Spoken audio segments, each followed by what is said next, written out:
Exemplo, o número de empresas em recuperação judicial no Brasil bateu recorde em 2025, com cerca de 5.600 companhias em processo de reestruturação.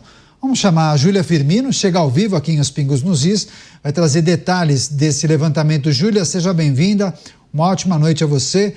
Conta para a nossa audiência. A Júlia está com a gente? Acho que estão conectando a Júlia Firmino, ela vai trazer todos esses detalhes em relação a esse levantamento que indica que o número de empresas em recuperação judicial bateu recorde em 2025. Bom, daqui a pouco então a Júlia, nossa repórter, vai trazer todos os detalhes, todos os levantamentos. Trata-se de uma alta de quase 25% se nós compararmos com o ano anterior, 2024. Acho que agora sim, né? A Júlia Firmino está ao vivo, vai trazer os detalhes e as informações para a gente. Coloca a Júlia em tela, por gentileza. Deixa eu saudar a nossa repórter que vai trazer as informações desse levantamento que indica uma dificuldade, principalmente para o empresário, para o empreendedor. Júlia, seja bem-vinda. Suas informações, por favor. Oi, Caniato, boa noite para você, para quem nos acompanha aqui na Jovem Pan. É isso, bem na hora da nossa entrada, a nossa luz desligou, mas rapidamente o nosso Cinegra já restabeleceu aqui para a gente poder trazer essas informações em relação à recuperação judicial de algumas empresas.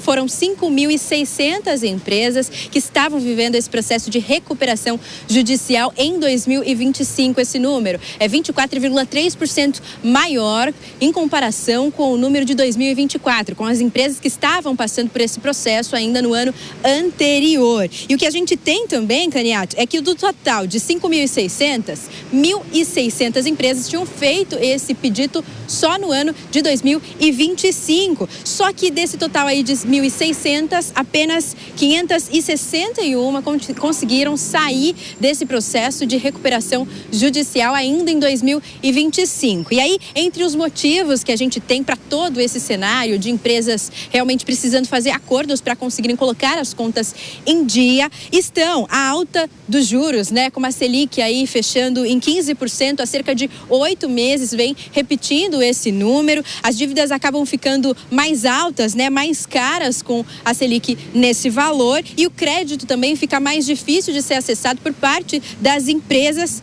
também por conta da fraude que aconteceu nas Americanas ainda em 2023 e agora também com o rombo do Banco Master, que acaba dificultando, impactando mesmo o FGC, né? E aí, quando a gente compara a situação dessas empresas que estão em recuperação judicial com o total de empresas que nós temos aqui no país, esse número acaba ficando pequeno, porque são 2,13 empresas em crise para 1.000 empresas, para cada 1.000 empresas que estão bem, que estão estabelecidas, estáveis aqui no país. Só que os setores que mais estão impactados estão a agropecuária, né, o agronegócio, a indústria e também a infraestrutura. E para 2026, ou seja, para esse ano, os especialistas dizem que esse futuro não é muito animador. Isso porque esse fraude, esse rombo nas grandes empresas aqui do país pode acabar impactando, né, afetando empresas menores, as micro e pequenas empresas,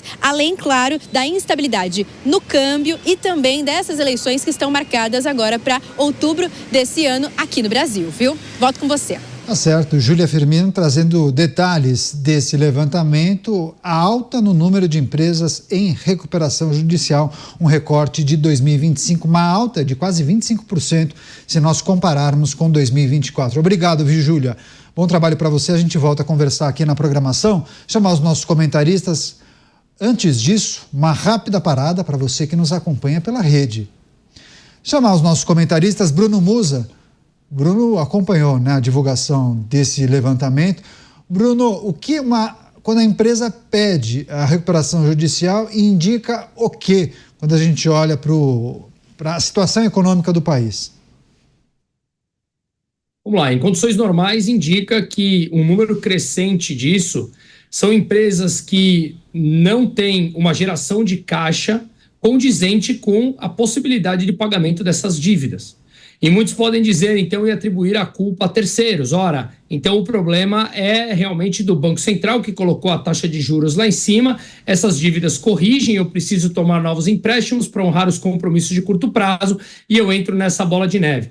Voltamos sempre. Por que a taxa de juros está mais alta? Chegamos sempre na irresponsabilidade fiscal que acaba respondendo no médio e no longo prazo, uma deterioração da vida do brasileiro médio. 80% das famílias estão endividadas. Isso começou lá atrás, no começo dos anos 2000. Acabaram com o IPI de linha branca, se endividem, tomem crédito. E agora? Hoje, por exemplo, eu fui visitar um cliente meu que ele tem 650 funcionários.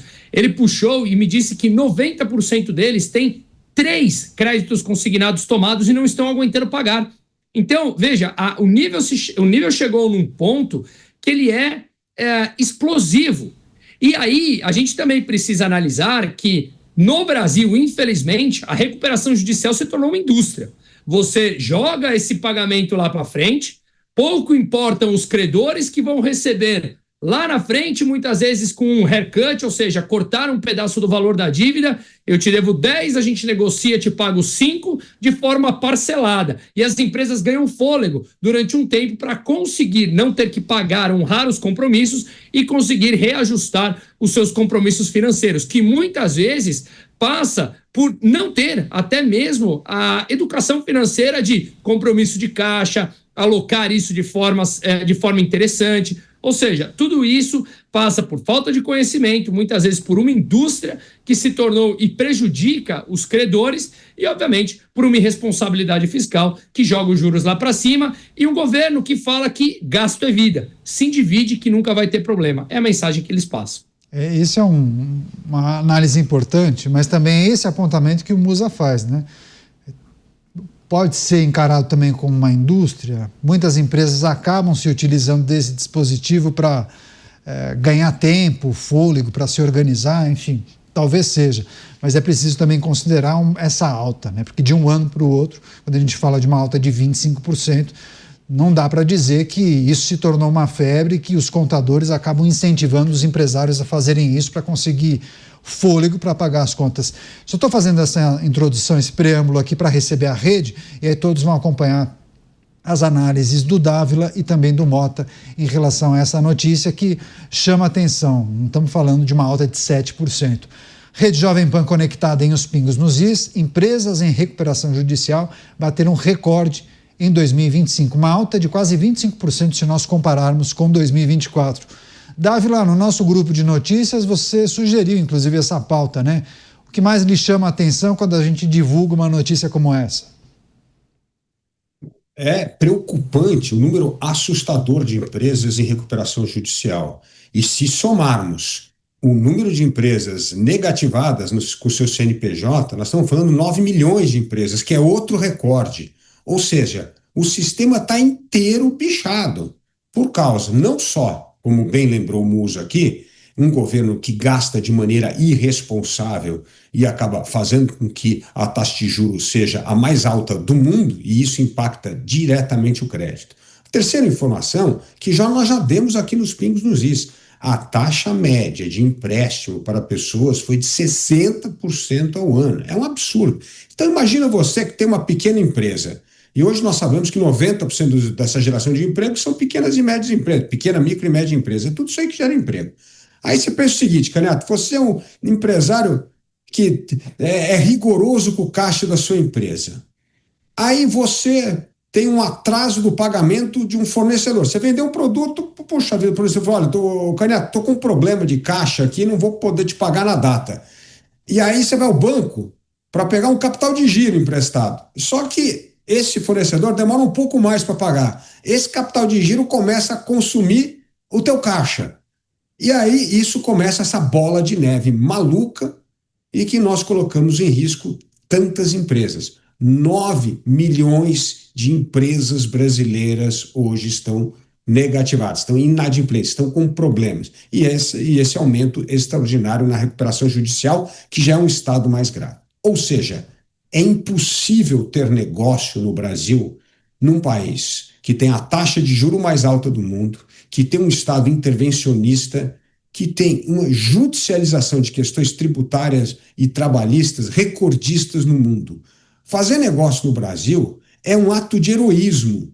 Por isso, Caniato, mostra que o Brasil precisa urgentemente de um governo pró-empreendedor, pró-trabalhador, pró-setor produtivo, para tirar esse Estado pesado, caro, ineficiente, intervencionista das costas de quem trabalha e empreende.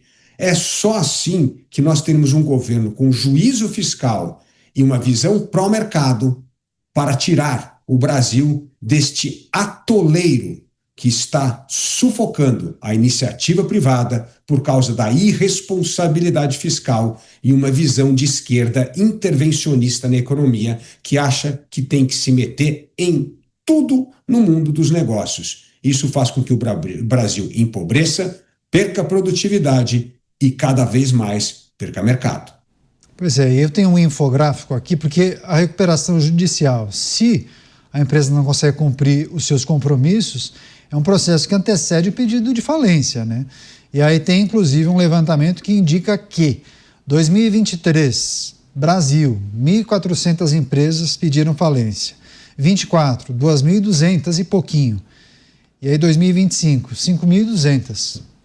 Levantamento feito pela FEComércio. Enfim, é um recorte, depois a gente pode se aprofundar, mas é preciso olhar para a situação que envolve a dificuldade do empreendedor, do empresário, honrar com seus compromissos.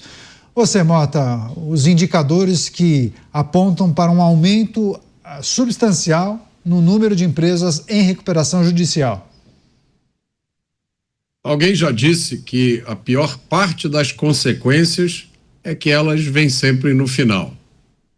Quem poderia imaginar que uma política baseada em inchar o Estado, aumentar os gastos públicos, aumentar os impostos, até inventar o fim da escala 6x1, criar todo tipo de obstáculo ao empresário? Quem poderia imaginar que isso fosse gerar quebra de empresas, não é mesmo? É um resultado totalmente inesperado. Na verdade, esse sempre é o resultado das políticas socialistas populistas. E a gente só precisa lembrar uma coisa: para essa turma, quebra de empresas não é um problema. Isso faz parte do objetivo.